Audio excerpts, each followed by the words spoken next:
헌정사상 처음으로 현직 대통령이 구속되자 여야 반응은 엇갈렸습니다. 국민의힘은 사법부의 신뢰가 떨어졌다며 비판했고 민주당은 헌정 질서를 바로 세운 초석이라 평가했습니다. 이준우 국민의힘 미디어특위 위원, 조대현 전 국무총리실 민정실장과 함께 자세한 내용 짚어보겠습니다. 안녕하십니까? 안녕하십니까? 예. 자, 오늘 새벽 결국 윤석열 대통령이 구속됐습니다. 전직 대통령까지 포함하면 이제 역대 5번째 구속인데요. 양당 내부 분위기 궁금합니다. 먼저 국민의힘 어떻습니까? 네, 새벽에 소식을 접하고요. 매우 침통한 분위기였었고요. 무엇보다도 사법부의 공정성에 대해서 심각하게 지금 보는 그런 분위기가 많이 좀 나왔습니다. 예. 사법부의 결정은 우리가 존중을 해야 되죠. 삼권 분립의 나라에서 최후의 법치주의에 보르는 사법부이기 때문에 존중을 해야 하나 그동안 지금까지 진행된 사법부의 절차를 보면 굉장히 공정성을 의심하지 않을 수 없다. 특히 이제 공수처가 수사 권한이 과연 있느냐 이 문제 우리가 처음부터 일관되게 주장하고 있는데요. 그게 권한이 매우 없다 우리는 주장하고 있고 그렇기 때문에 그것을 집행한 과정 속에서 체포영장 발부도 불법적인 과정이 있었고 또 체포영장 안에 형사소송법 110조와 111조를 제외한다는 그런 또 초유의 문장이 들어가서 그 체포영장도 불법이라는 의혹을 만들었었습니다. 그러고 나서 무엇보다 가장 문제가 되는 건요. 이재명 대표는 8개 사건에 12개 혐의를 받고 있고 지금 5개 재판 진행 중입니다. 예. 그런 이재명 대표는 구속하지 않고 지금 밖에 있습니다. 그때 구속하지 않은 이유가 야당 대표라는 그런 이유도 있었거든요. 조국 의원도 마찬가지입니다. 조국 의원도 2심에서 징역형이 확정됐지만 구속을 하지 않았습니다. 그럼에도 불구하고 현직 대통령에 대해서는 불과 한 달 사이에 이렇게 체포까지 하고 구속영장까지 발부하는 것에 대해서는 사법부의 공정성이 과연 있느냐 문제 제기를 한 건 당연한 거고요. 다만 여기에 앞서서 어제 있었던 서부지법 앞에서의 물리적 충돌이 있지 않습니까? 거기에 대해서는 경찰이든 집회자든 양측 다 물리적 충돌은 없어야 한다. 거기에 대해서 우려를 나타내는 그런 입장입니다. 예, 조 실장님 야권은 분위기 어떻습니까? 네, 모든 국민들이 어젯밤에 그런 상황들을 참 참담하고 이제 비감한 심정으로 지켜봤는데, 국민의힘 소속 의원들이나 또 지지자분들만큼은 아니겠지만 여전히 민주당의 또 관계자들이나 지지자들도 마찬가지로 국가의 지도자인 대통령이 구속이 되는 그런 광경이 비참하고 참담한 심정이라고 생각을 합니다. 그러나 그것보다도 그러니까 어제 그런 구속영장이 집행되는 것은 당연한 결과라고 보는데요. 그 이후에 빚어진 초유의 폭력 사태 이런 걸 보면서 정말 앞으로 우리가 가야 될 길이 너무나 험하고 많은 걱정을 하게 됐습니다. 딱 4년 전에 바로 미국에서 대통령 선거 결과에 불복한 트럼프의 지지자들이 민주주의의 중심이라고 할 수 있는 미국의 의회를 난입하면서 폭력 사태가 벌어진 딱 그 시기하고 일치가 되거든요. 우리도 법원이라는 데가 그래도 사법적 절차의 최후의 보루라고 생각을 하고 있고 그 때문에 절차적 민주주의를 지키는 가장 마지막 보루라고 할 수 있는 그런 법원이 어제 그런 폭력에 의해서 무참하게 유린됐다라는 거 굉장히 우려스럽습니다. 앞으로 이제 탄핵의 강을 건너야 됩니다. 예. 우리와 많은 사람들이 국민들이 이미 탄핵의 강을 건넜다고 생각을 하는데 국민의힘과 윤석열 지지자들의 아주 극히 일부만이 지금 강 저편에서 이 상황을 이렇게 아주 험악하게 만들고 있는 것 같습니다. 많은 걱정을 하고 있습니다. 예. 이제 본격적으로 수사 관련 이야기를 해보죠. 공수처는 오늘 대통령의 출석을 통보했습니다만 대통령이 오늘 불응했고 내일 오전 10시에 재출석을 통보했습니다만 가능성은 희박해 보입니다. 체포적부심이 기각되면서 이제 관할 규정 논란도 해소됐다 이런 의견도 나오고 있는데 대통령이 여전히 공수처 수사는 받지 않으려고 하고 있습니다. 어떻게 보십니까? 대통령실은요 처음부터 일관되게 공수처의 수사 권한에 대한 합법성 문제를 제기했었습니다. 지금까지 그 문제 제기는 변함이 없는 거고요. 공수처가 이렇게 만약에 직권 남용으로 해가지고 사형까지 구형할 수 있는 내란죄를 수사할 수 있다면요. 사실상 공수처는 모든 혐의에 대해서 다 수사를 할 수 있습니다. 그거는 공수처법에 대한 엄격한 엄연한 위반이죠. 공수처 위반에 대해서 받을 수 없다는 게 대통령 입장인 거고요. 예. 또 오동훈 공수처장의 행태를 보면 과연 목적이 무엇인지 수사가 목적인지 체포가 목적인지 그게 매우 의심스럽습니다. 왜냐하면 처음부터 서울중앙지법의 체포영장을 청구했다가 기각됐다는 논란이 있습니다. 그것 때문에 서부지법으로 두 번째 영장을 청구했다는 논란이 지금 현재 있는 상태고, 또 하나 서부지법에서만 쭉 영장을 청구했는데 갑자기 서부지법으로 간다는 거, 그것도 굉장히 예외적인 경우군요. 원칙에 따라서 영장을 청구한 게 맞죠. 예외적인 거를 청구했다는 거, 이것도 문제가 되는 거고요. 근데 거기 왜 갔느냐? 이수영 영장 전담 판사가 있기 때문에 갔는데, 이수영 영장 전담 판사와 오동훈 공수처장이 둘 다 우리법 연구회 출신입니다. 그러다 보니까 특정 정치적 목적을 가지고 영장을 청구하고 영장을 발부하는 게 짬짬이로 논의됐던 게 아닌가, 그런 의심을 떨칠 수가 없는 거지요. 또 하나, 두 번째 체포영장 나올 때는요, 문제가 됐던 형소법 110조와 111조가 또 삭제된 채 발부가 됩니다. 예. 이게 무슨 의미겠습니까? 처음에 발부한 영장을 잘못했다는 것을, 불법이라는 것을 스스로 시인한 거 아니겠습니까? 그리고 마지막으로 55 경비단의 출입에 대해서요, 공문서로 위조까지 해가지고 마치 허가를 받은 것처럼 해서 관직에 출입하려고 시도를 했단 말이에요. 이런 것들이 공수처가 가진 목적이 수사가 아니라 대통령을 체포, 망신주기였다, 정치의 의도가 있는 게 아니냐 의심할 수밖에 없는 겁니다. 그래서 법이란 건 결과의 공정성도 중요한 거지만, 그러지 않고 과정이 공정하지 않다 그러면 그 과정, 공정하지 않은 과정은 결론이 이미 나 있는 목적을 향해서 달릴 수밖에 없기 때문에 공수처의 수사를 받는 것은 매우 부적절하다, 이렇게 생각하고요. 지금 현재 우리법 연구회가 사법부의 하나의가 아니라는 비판을 받고 있는데, 이런 사법부의 카르텔에 대해서 굉장히 대통령실에서는 불만을 가지고 있는 이런 상황이라고 볼 수 있을 것 같습니다. 예, 윤 대통령 측은 계속해서 공수처에 수사권이 없다면서 수사에 불응하고 있는데, 그렇다면 공수처는 이제 어떻게 해야 됩니까? 강제 연행도 뭐 고려를 해야 될까요? 글쎄요, 지금 대통령이 구속된 것도 초유의 상황인데 이걸 강제 연행까지 해야 되느냐 하는 데 대해서는 개인적으로는 좀 여러 가지 의문이 있습니다. 예. 물론 강제 연행도 검토를 하고 있다, 이런 얘기는 지금 뉴스에서 들리고 있는데요. 그런 상황까지 안 가고 수사에 좀 협조하기를 바라는데요. 윤석열 대통령은 여전히 지금 이준호 의원께서 지적하신 대로 수사권이 없는 수사기관인 공수처에 대해서 수사를 못 받겠다라는 것도 하나 있고요. 또 하나는 과연 계엄이라는 것이 통치행위인데 수사 대상이 아니다, 그리고 내란죄가 아니다, 합법적인 계엄이고, 그리고 아주 단시간 안에 해제되었기 때문에 이거는 내란죄로 얘기하는 것은 말이 안 되는 얘기다, 이러면서 이제 수사 대상이 아니라는 거죠. 범죄가 아니라는 거죠. 이제 그런 두 가지 점에서 거부를 하고 있는데, 이것은 당연히 그렇게 본다면 공수처뿐만 아니라 이후의 사법 절차에 전면적으로 불응하겠다는 얘기밖에 안 되거든요. 물론 일관성이 있습니다. 윤석열 대통령이 지금까지 모든 것에 다 응하지 않았다는 거에 대해서 일관성이 있는데, 이런 그 자체의 사법 절차를 일체 응하지 않다고 지금 하는 입장이기 때문에 더욱 우려되는 것입니다. 예. 윤 대통령으로서는 검찰의 기소 전까지 이제 활용할 수 있는 이의 신청 단계라고 한다면 구속적 부심이 있는데, 구속 상태에서 수사를 받는 게 적절한지를 이제 봐달라는 거잖아요. 이 카드를 쓸 거라고 보시는지 먼저 여쭤볼게요. 쓸 수 있는 카드는 모두 다 쓸 거라고 봅니다. 예. 지금까지도 보면은 할 수 있는 카드는 모두 썼어요.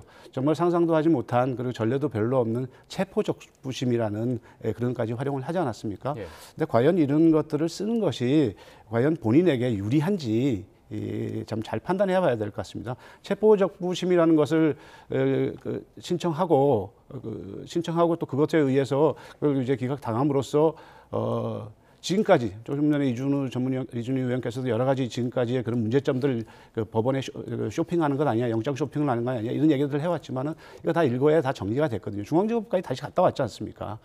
그렇게 본다면은 제가 보기에는 쓰기는 쓸 것 같습니다만은 더욱더 윤석열 대통령의 주장이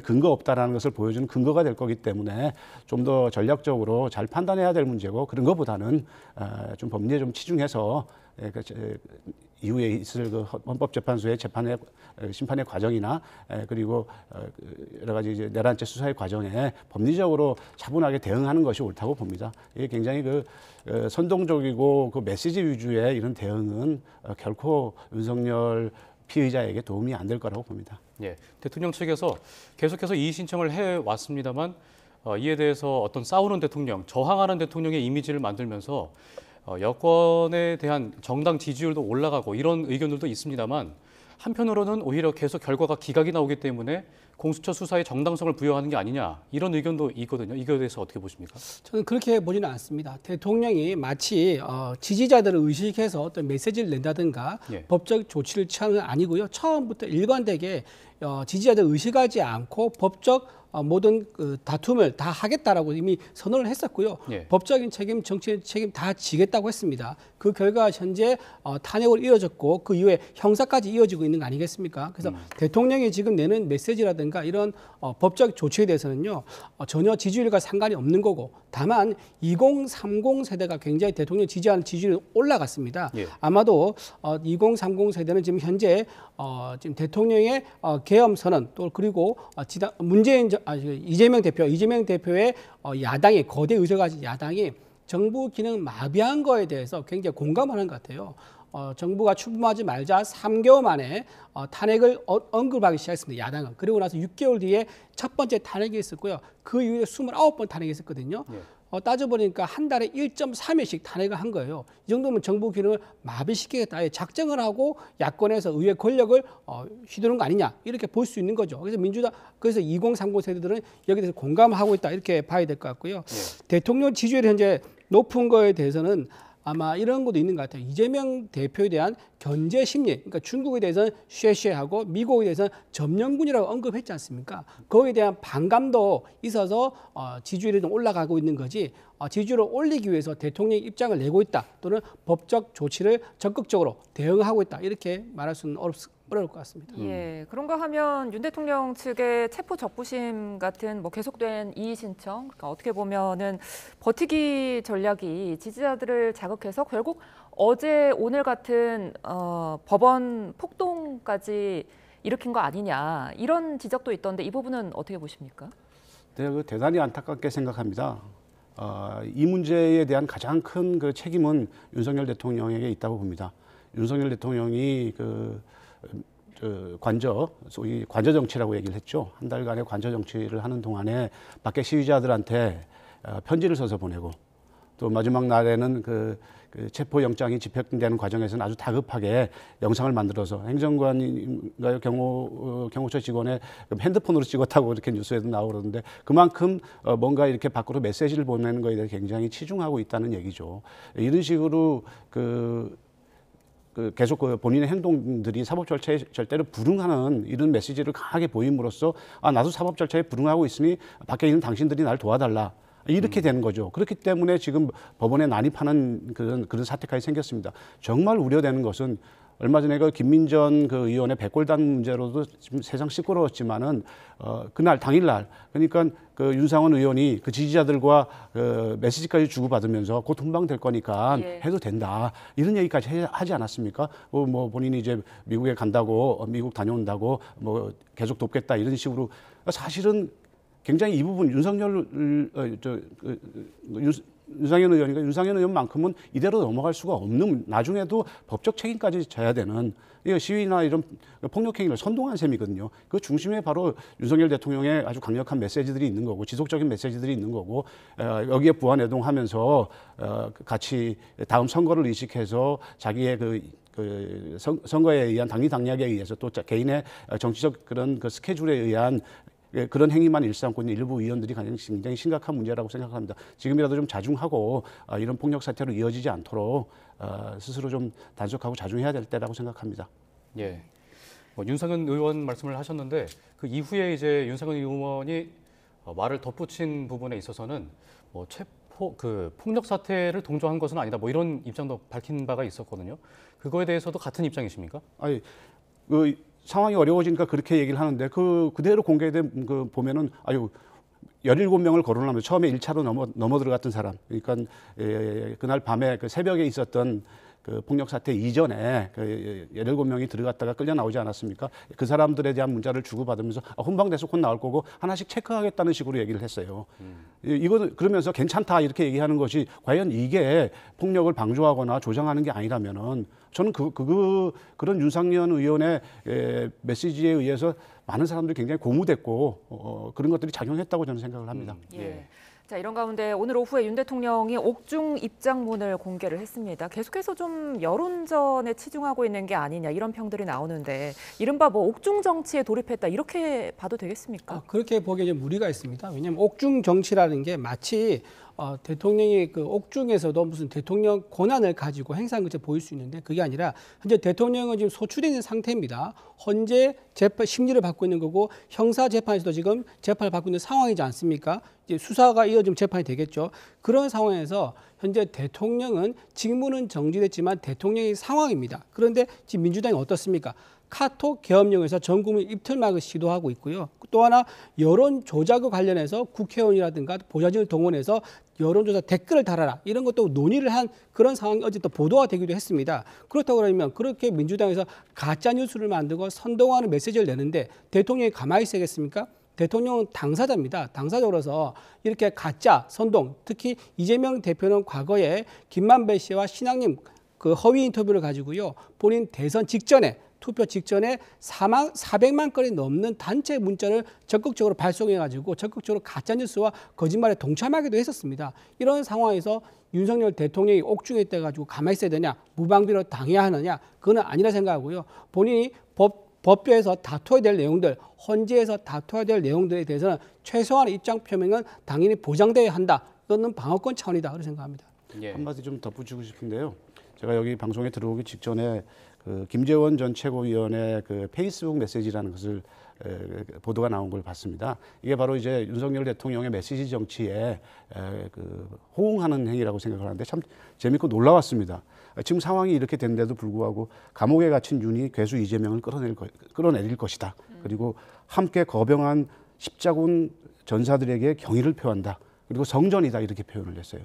어떻게 이런 일이 있을 수가 있죠? 오늘 새벽에 그 사법부가 그렇게 유린이 되는 상황을 보면서 온 국민이 분노하고 큰 걱정 그리고 여러 가지 폭력에 대한 트라우마로 지금 걱정을 하고 있습니다. 오늘 지금 지금 시위대들이 또 헌재를 향해서 가고 있다고 하지 않습니까? 그렇게 실시간으로 우리가 이 걱정하면서 그 뉴스를 봐야 될 정도의 상황인데 어떻게 이런 표현을 할 수 있습니까? 이건 바로 윤석열 대통령이 바로 그런 메시지 정치를 하고 있기 때문에 그거에 대한 화답하고 호응하는 이런 모습이라고 생각을 합니다. 정말 지양돼야 될 현재의 모습입니다.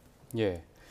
뭐 조금 전에 얘기했던 그 윤상현 의원 얘기를 다시 잠깐 짚어보자면 뭐 곧 훈방될 것이다 이런 의도로 발언을 한 사실은 맞습니다. 이에 대해서 권성동 원내대표 이야기를 잠깐 해볼게요.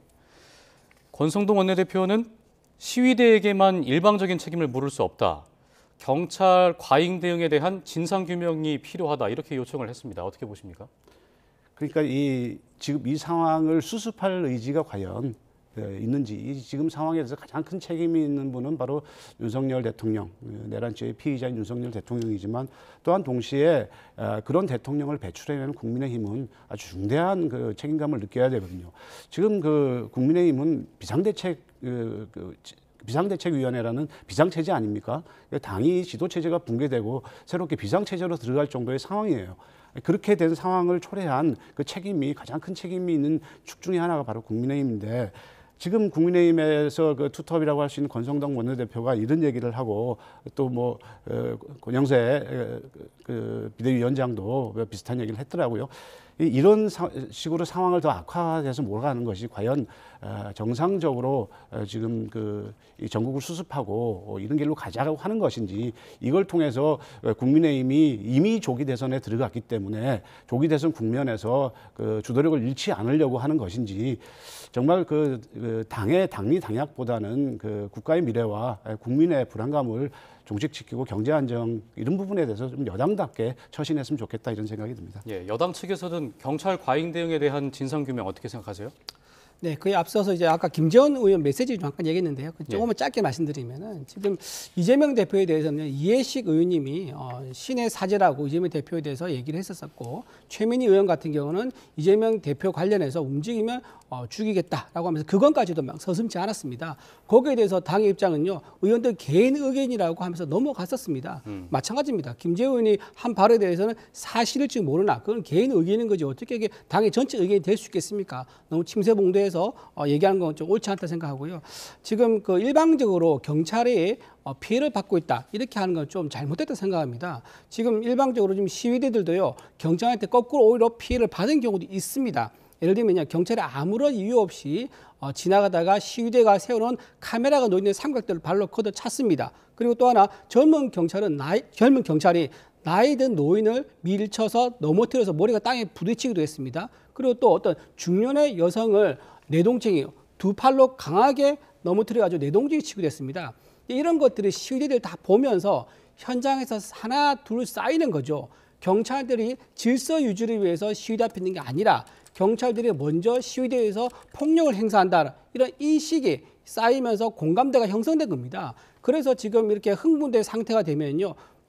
그걸 목격한 시위대가 가만히 있겠습니까? 경찰에 대해서도 너도 당해야 되는 거 아니냐 이런 마음이 들면서 전부 다 흥분하게 되는 거죠. 이제 그런 원인 제공한 경찰에 대해서는 전혀 지적을 하지 않고 일방적으로 시위대에서만 책임을 묻는 것은 굉장히 좀 잘못됐다. 공정하게 다 다뤄야 되는 게 맞다고 생각하고요. 현재 또 이거 관련해서 공익 변호사들이 많이 나섰다고 합니다. 지금 영등포 경찰서에 어제 이제 시위 관련된 분들이 많이 들어가 있다고 하는데 공익 변호사들이 나가서 무료 변론을 해준다 하고 있고 또 자원봉사도 많이 나서고 있는 상황이라서요.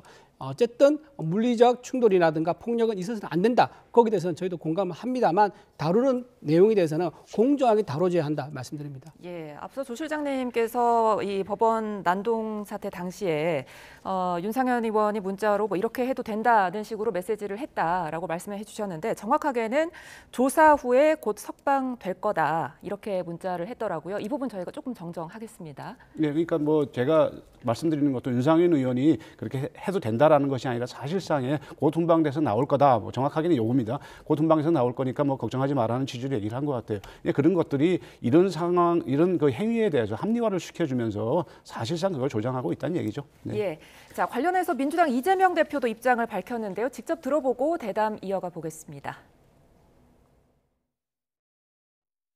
난동 사태는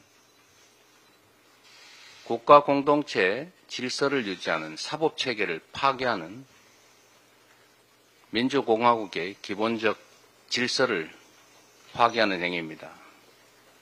어떤 이유로도 용납할 수 없는 행위라는 말씀을 드립니다. 지금의 이 혼란상도 우리 위대한 국민들의 힘으로 반드시 극복할 것이고 희망 있는 새로운 세상을 향해 우리가 뚜벅뚜벅 나아갈 수 있을 것입니다. 예, 민주당 이재명 대표 서부지법 난입이 폭동 사태만 언급을 하고 윤 대통령 부속 이야기는 좀 직접적으로 피해내요. 어떤 의도가 좀 있을까요? 글쎄요, 뭐 이재명 대표의 개인적인 의도가 어떤 것이다라고 제가 짐작할 수는 없고요.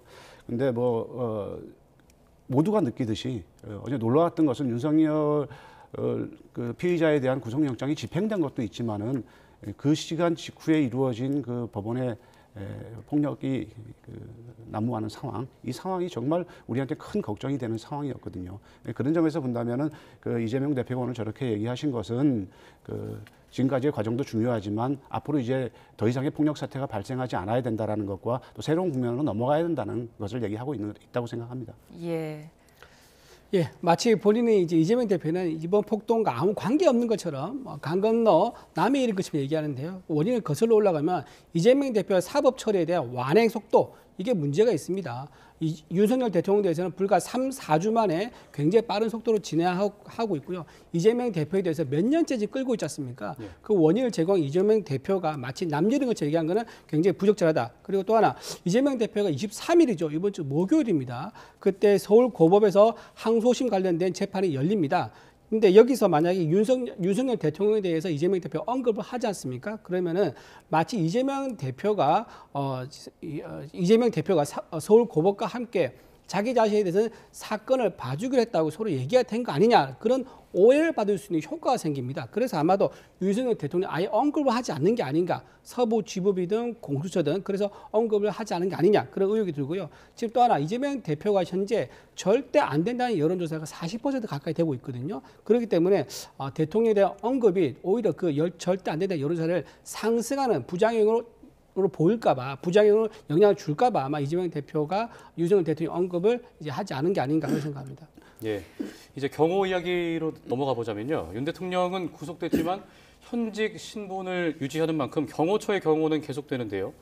오전에 검찰이 구속영장을 반려하면서 풀려난 김성훈 경호처 차장을 YTN이 단독으로 만났습니다. 어떤 이야기를 했는지 들어보겠습니다. 달라지는 건 없고 오히려 위의 등급에 따라 경호 조치가 다르게 조치될 겁니다. 하물며 이쪽 그 구치소 같은 경우에는 또 취약한 부분이 있기 때문에 거기에 상응한 경호 조치가 이루어질 겁니다. 그 관저의 경우도 마찬가지입니다. 마찬가지입니다. 예. 여사님. 물론 뭐 엄밀히 따지면 경호 업무 외쪽이라고 할 수 있겠지만 저번에도 말씀드린 것처럼 사람이 살아가는 세상입니다. 그러니까 뭐 이벤트를 했느니 뭐 노래를 불렀느니 이런 부분들은 동료 간에 동료의 차원에서 뭐 축하 파티 해주듯이 모시는 직장 상사 같은 경우에도 그렇게 해주지 않습니까? 드리지 않는 범위 내에서 저희가 할 수 있는 그냥 표현이었던 거지 그게 무슨 뭐 윤미자청가다 뭐다 이렇게 폄훼하는 건 아닌 것 같습니다. 예, 직접 24시간 구치소에 상주하면서 경호를 하겠다고 했습니다. 뭐 경호처도 구치소 안에서의 경호는 생각을 좀 못 해봤을 것 같긴 한데, 그렇죠. 예, 뭐 어느 수준으로 경호가 이루어지는 걸까요? 워낙 이제 초유의 상황이라서 예. 지금까지 했던 모든 것들 지금도 뭐 처음 맞닥뜨리는 상황에 대해서 그때그때 대응을 해야 되는 건데요. 구치소 안에 있는 대통령, 그러니까 구치소라는 게 함부로 밖으로 나갈 수도 없고 안으로 들어갈 수도 없는 그런 시설이긴 합니다만 그럼에도 불구하고 그 안에서의 최고 수준의 경호를 받는 것은 경호처법에 따라서 여전히 유효하기 때문에 경호처가 막 들어가서 같이 근접 경호를 해야 하지 않을까 그렇게 생각을 들고요. 또 이제 경호처 그 서울 구치소 안에서는요 다른 이제 수감자들과 함께 동선이 겹친다거나 또 접촉할 수도 있습니다. 이제 그런 문제도 있을 수 있고요. 또 하나 식사가 제공이 되는데 대통령의 경우에 뭐 그런 일은 물론 없겠습니다. 혹시나 모르지 않습니까? 그래서 대통령의 식사 제공에 대해서도 아마 경호처에서 따로 검증을 하는 이제 이런 것도 있을 거고요. 또 만에 하나 지금 현재 조국 대표가 또 서울 구치소에 있습니다. 근데 조국 대표가 만약에 윤석열 대통령에 대해서 조롱하거나 선동하는 메시지를 냈을 경우에 여기에 동조하는 수감자가 어떤 행동을 할지도 모릅니다. 그런 경우도 대비해서 경호처가 근접 경호를 하는 게 맞지 않나. 그래서 경호처법에 따라서 법무부와 협의해서 최고 수준의 대통령으로서 걸맞는 경호 수준을 유지해야 한다. 그래 봅니다. 예. 뭐 특히 김성훈 차장은 윤 대통령 체포영장 집행을 저지한 혐의와 함께 대통령 헌정곡 이런 것들을 만들어서 불렀다 이런 사적 유용 논란도 있는데요. 당사자는 이게 뭐 친구 사이에 흔히 있을 수 있는 그런 생일 축하의 단계일 뿐이지 뭐 윤비어천가 이런 것들은 전혀 아니다 이렇게 부인을 합니다. 뭐 대통령 친구 사이 이런 표현이 뭐 또 직장 동료 이런 표현을 하는데 과연 대통령과 지금 경호처 차장이 그 친구 사이거나 직장 동료라고 볼 수 있습니까? 뭐 좀 그런 식의 비유를 내는 것은 그 말이 안 된다고 생각을 하고요. 이것이 과연 법적으로 그 뭐 문제가 있느냐 이런 문제를 떠나서요. 지금 그 대통령과 그 측근들 소위 가까이 있는 사람들의 관계라는 것이 그 사적인 그런 관계와 공적인 그 임무가 혼재돼서는 안 되는 겁니다.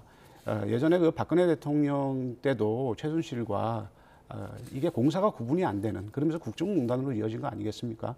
우리는 물론 여기 지금 현재 우리가 주목하고 있는 것은 내란죄라는 너무나 큰 그 사안을 다루고 있기 때문에 계엄으로 조성된 내란죄라는 큰 문제를 다루고 있기 때문에 좀 가려져 있지만은 바로 이런 부분들이 굉장히 그 공사를 구분 못하는 이런 모습으로 보이는 거죠. 또 지역적이긴 하지만 요즘 MZ 세대들 같은 경우에 다들 우리 진행하신 앵커도 젊고 그러지만 어떤 조직이나 특히 공직 사회도 마찬가지입니다. 저도 최근에까지 공직 생활을 해왔지만은 회식도 잘 안 합니다. 회식도 잘 안 하고 뭐 한 달을 그냥 쿠폰 주는 게 차라리 좋거든요. 그럴 정도인데 우리 직장 상사를 위해서 이 파티를 하면서 노래를 만들어서 이렇게 하자?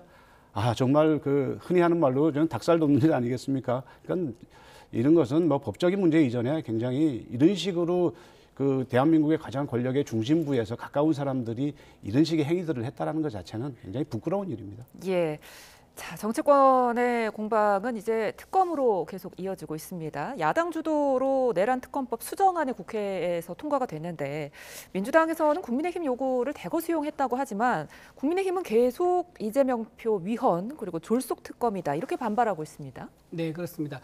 지금 현재 외환죄 관련된 거를 처음에부터 그걸 넣지 않았어야 되죠. 근데 지금 와서 발의하고 나서 국회 본회의 직전에 외환죄를 뺀다든가 이런 거 보면은요, 지난번과 똑같습니다. 지난번에도 탄핵 소추안을 내면서 내란죄를 넣었다가 나중에 헌재 다 가고 나서 또 내란죄를 뺐지 않습니까? 이런 식으로 법이라든가 안건을 엿장수 마음대로 넣었다 뺐다 하는 거는 도대체 뭐 하는 건지 모르겠습니다. 이거는 법이라든가 또는 이제 헌재라든가 이거에 대한 존중이 없다. 굉장히 당리당략적으로 하고 있다. 이렇게 말씀을 드릴 수밖에 없고요. 특히 이제 수사 대상에 대해서 광범위하게, 그러니까 즉 국민의힘 의원들 포함해서 일반인도 수사할 수 있게 지금 현재 되어 있거든요. 그 부분에 대해서도 너무 광범위한 수사는 오히려 국민들한테 민폐를 주는 거기 때문에 거기에 대해서 우리 반대하는 입장이다. 이런 말씀드립니다. 예. 민주당에서 그 특검 합의를 할 때 여당에서 요구했던 외환죄 제외 같은 그런 것들을 일정 부분 들어줬던 것 같은데 추가 일타표를 기대하는 겁니까? 글쎄요, 뭐 전략적으로 지금 추가 일타표를 계산하면서 한다 안 한다 이런 문제 이전에 이미 이제 사실 여러 과정을 통해서 지금 보면은 공수처에 대한 비판은 윤석열 피의자 측도 있지만은 민주당 측에서도 마찬가지로 있는 겁니다. 그렇게 본다면은 특검에 대한 뭐 그런 얘기뿐만 아니라 영장을 집행하는 과정이라든가 이런 데서도 여러 가지 많이 국민이 우려 속에서 지켜보지 않았습니까? 그렇게 본다면은 그런 문제를 해소할 수 있는 방안으로서 특검을 얘기하는 것이고요. 어쨌든 특검으로 모아가기 위해서 여야가 합의, 지금 최상목 권한대행은 여야 합의와 위헌성 해소를 요구해 왔기 때문에 사실은 위헌성 해소와 여야 합의라는 것의 핵심이 소위 추천에 대한 위헌성 그 부분 아니겠습니까? 그렇게 본다면은 그 부분을 다 사실 해소해 놓은 거거든요. 지역적인 문제를 가지고 또 이 문제가 해결이 되고 나니까 또 다시 다른 문제를 가지고 얘기를 하면은 도저히 진행이 안 되는 거죠. 그렇게 본다면은 이제 재의결 같은 경우에는 본 1차 의결하고 달리 아마 무기명 투표로 이루어지는 걸로 알고 있어요. 그렇게 본다면은 국민의힘 내에서도 좀 합리적인 판단을 하지 않을까. 지금 이 상황을 불확실성을 더욱더 이렇게 끌고 가는 것은 정말 이건 민주당을 위한 게 아니에요. 민주당을 위한 게 아니고 민주당과 국민의힘 그리고 국민 전체 그리고 정치권 전체를 위한 거기 때문에 좀 합리적인 결정을 해야 된다 이렇게 생각을 합니다. 예. 자, 그런데 이게 지금 뭐 바로 통과가 돼서 특검을 지금 바로 꾸린다고 해도 이제 출범까지는 20일 정도가 걸린다고 하는데 그렇기 때문에 그때쯤이면 이미 검찰이 윤 대통령을 기소하지 않았을까. 그러니까 특검이 너무 늦었다 이런 비판도 나오거든요. 그렇죠. 그래서 이 특검법이란 굉장히 정략적이라는 겁니다. 이미 특검이 필요 없는 상태에 접어들었습니다. 현재 국방부 장관, 육군참모총장, 수방사령관, 경찰청장까지 모두 구속 기소가 된 상태입니다. 그럼 누구를 상대로 추가로 더 수사를 한다는 겁니까? 물어보니까 또 협상한테 이렇게 물어봤더니 민주당에서 그런다 하더라고요. 그분들 밑에서 일했던 하급 장교들 그리고 뭐 하급 장교들하고 부사관들에 대한 수사가 필요하다 그러는데 이분들은 청년들인 경우가 대부분입니다. 위에서 내려온 상명 하복의 조직 속에서 단순히 시행한 것 다른 거에 대해서까지 죄를 묻고 따진다는 것은 이것은 국회에서 이 사안을 다룸으로 인해서 정치적으로 활용한 것 또 대통령을 국회에 불러서 또 망신을 주려는 목적 이거 이외에는 없다. 따라서 최상목 권한대행께서 이거에 대해서 제2요구를 행사하는 게 맞다. 그렇게 생각합니다. 예, 뭐 구속적부심 이후의 이야기입니다만 검찰이 대통령을 기소까지 하게 된다면 특검과는 차이가 있다고 보십니까? 구속 기소가 하게 되면 그렇죠. 예, 특검과는 지금 관계가 없이 가야 되는 것도 특검이 문제가 뭐냐면요. 예. 검경 공수처가 수사한 사건 기록을 전부 다 특검이 가져갑니다. 예. 그러면 특검 지금 검경 공수처 하고 있는 이거를 특검에서 가져간다 한들 새로운 게 뭐가 있습니까? 이미 다 조서의 날인까지 한 상태인데요. 제가 보기에는 헌재에서 하고 있는 대통령의 반론권이 있지 않습니까? 그 반론권을 방해하거나 또는 반론권을 굉장히 중화시키기 위해서 그런 목적으로 정치적 목적으로 대통령 국회에 부르기 위한 목적이다 이런 겁니다. 예, 조 실장님은 어떻게 보세요? 이 문제가 계속 문제가 되고 있는 것은 이 검찰이라는 조직이 그동안 국민들에게 불신을 계속 초래해 왔기 때문이거든요. 그래서 공수처라는 기관을 만들어서 이제 수사권을 일부 독립시킨 거 아니겠습니까? 그러니까 이후에 특검이 하루라도 빨리 출범을 해서 수사에 있어서의 중복이라든가 혼선이라든가 이런 것들을 사실은 제거하는 노력을 했었어야 옳고요. 그런 점에서 여당이 조금 더 일찍 좀 더 적극적으로 특검에 했었어야 되는데 지금 나와 있는 특검 안이라는 것은 여야가 거의 같은 의견입니다. 그러니까 여당도 원래 그 주장을 했던 그대로 거의 수용이 된 거거든요.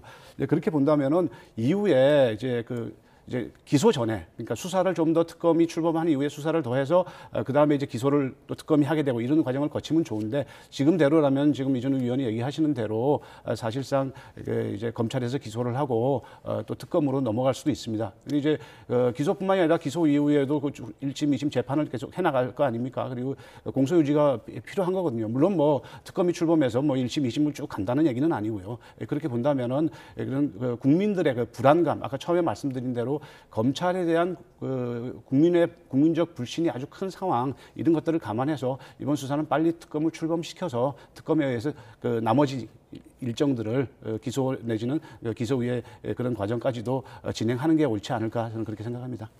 대통령이 몸이 하나인데 검찰, 경찰, 공수처, 헌재, 거기에 특검까지, 국회 특검까지 한다 그러면 이게 국민이 보기엔 오히려 더 역효과가 생길 수 있습니다. 좀 충실하게 법에 의해서 양쪽 다 공정한 재판을 받고 있다는 이런 인식을 주려면 이렇게 무리하게 오만 모든 재판 과정을, 재판 형태를 다 만들어서 무리하게 대통령을 부르는 것은 굉장히 잘못됐다, 그렇게 생각합니다. 특검이 만약에 발족을 하게 되면 특검으로 이관이 되고 오히려 지금 이 의원이 얘기하시는 것처럼 여러 군데가 하는 것이 아니라 특검에 의해서 되기 때문에 오히려 그 피해자에 대한 배려도 더 될 거라고 저는 생각합니다. 예, 통과가 되더라도 국회에서 최상목 대통령 권한대행이 거부권을 행사하지는 않을까요?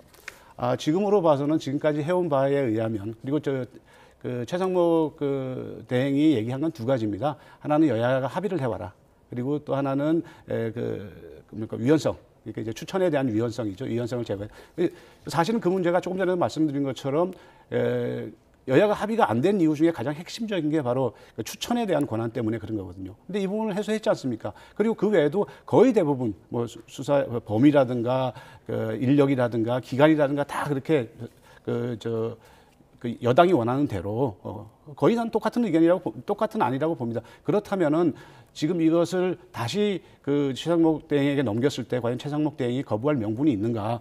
만약에 지금 이런 상태에서도 여야 합의가 안 됐다는 이유를 댄다면은 그것은 여야 합의를 얘기하는 것이 아니라 여당 뜻대로 해야 되겠다라는 것으로 아마 받아들여질 겁니다. 그렇기 때문에 지금까지 최 대행이 지금 표면적으로 얘기한 그 기준으로만 본다면은 거부할 가능성이 있지만 그런 내용적으로 본다면은 받아들여야 되지 않을까, 이렇게 생각을 합니다. 예, 이제 이야기를 좀 바꿔서요. 대통령과 여당 이야기를 좀 해보겠습니다. 검찰 조사가 시작되고 이제 헌재의 탄핵 심판의 탄력을 받아도 대통령과 여당이 같은 기조를 유지할 거라고 보십니까? 아니면 조기 대선까지 염려를 할 거라고 보십니까? 저는 조기 대선 얘기는요, 굉장히 이르다 생각을 합니다. 헌재에서 결론이 나지 않았는데 인용되거나 기각되거나 둘 중에 하나 아니겠습니까? 결론 나지 않았는데 조기 대선 언급한 것은 굉장히 부적절할 뿐만 아니라 현재 대통령과 국민의힘 지지도 굉장히 높은 상황입니다. 오히려 정당 지지도는 민주당 앞섰다는 평가가 나오고 있고요. 아마 이번 주 들어서는 대통령 지지도까지 어쩌면 50%를 넘을지도 모른다, 이런 전망까지 나오고 있는 상황이기 때문에 이런 상황에서 대통령이 마치 탄핵 인용이 확정된 것처럼 예단을 해서 조기 대선을 준비하는 것은 오히려 엄청 큰 역풍을 불러올 수 있다. 따라서 조기 대선에 대한 준비라든가 그런 움직임은 아마 전혀 없을 거다, 저는 그렇게 봅니다. 예, 근데 여론조사 결과를 보면 정권 교체론이 정권 유지론보다 더 우위인데 그럼에도 불구하고 또 민주당과 국민의힘 지지도는 역전을 했더라고요. 이 부분은 어떻게 해석해야 될까요? 이 부분에 대해서는 저도 민주당에 소속된 입장에서 여러 가지 좀 자성과 반성이 좀 있어야 된다고 생각을 합니다. 물론 아주 극히 일부 조사는 일부 인사들이 얘기하는 것처럼 표집에서의 문제점이 없는 것도 아닙니다. 그래서 그건 아마 법적인 문제도 될 것 같은데요. 그러니까 보수 쪽이 좀 더 과표집됐다고 보시는 겁니까? 예, 그런 것도 없지는 않습니다. 근데 전체적으로는 보면은 여론조사에서는 몇 대 몇으로 나오느냐가 물론 중요하지만 더 중요한 문제는 우리가 흔히 트렌드라고 얘기하는 이게 경향성의 문제거든요. 뚜렷하게 지금 민주당으로부터 많이 이반을 했다. 민주당에 많이 실망을 했다. 이런 것들이 보입니다. 뭐 그거는 여러 가지 원인이 있겠지만 제가 생각을 할 때는 그렇습니다. 이미 국민의힘에 대한 기대치는 사실은 이 국면에서 없어졌고 민주당에 대해서, 민주당이 다수당이고 그리고 또 이런 초유의 상황에서 민주당에 대해서 기대를 걸었는데 과연 민주당이 그렇다면은 지금까지 이런 그 12월 3일 이후의 과정에서 얼마나 능력을 발휘하면서 정무적인 능력을 얼마나 발휘했고 또 대정부적인 능력을 얼마나 발휘하면서 이 문제를 해결하기 위해서 정부와 여당을 설득하고 끌고 가고 때로는 양보하고 그렇게 해야 되는데 그렇게 해 왔는가라는 그런 것들이 반영이 됐다고 생각합니다. 이제 특검 부분에 대해서도 그 대법원장 추천이 이제 안이 나온 거 아닙니까? 왜 진작 이런 문제를 끌고 가지 이렇게 해서 문제를 풀지 못했느냐라는 국민들의 실망이 있는 겁니다. 그래서 지금도 이것은 민주당의 경고라고 보기 때문에 민주당이 이 문제를 잘 분석하면서 다시 국민의 마음을 얻을 수 있도록 가야 될 것이라고 봅니다. 예, 두 분 말씀 오늘 여기까지 듣겠습니다.